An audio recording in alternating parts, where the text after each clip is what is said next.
Hello guys, welcome to my YouTube channel for Lady Trends. I'm your girl for Lady, bringing you the hottest news. So Wodumo calls the Minister of Transport in South Africa, Fikile Mbalula Isilima.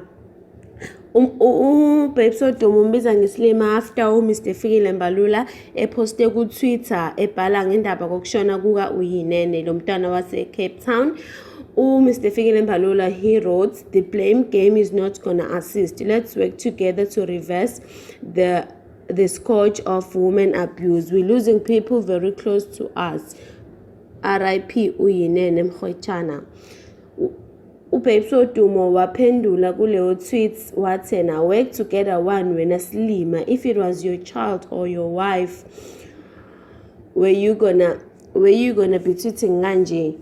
And I'm like, Wodumo is sending umbiza ngesilima even worse.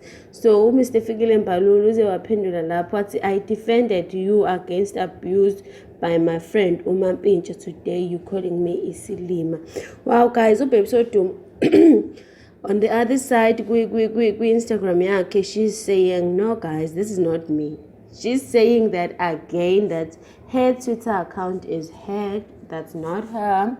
So we don't know, because Wodumo did this before, and after a week she came clean. She said, "No, it was me guys, and I'm really sorry, I was upset." So yeah, look at the screenshots following.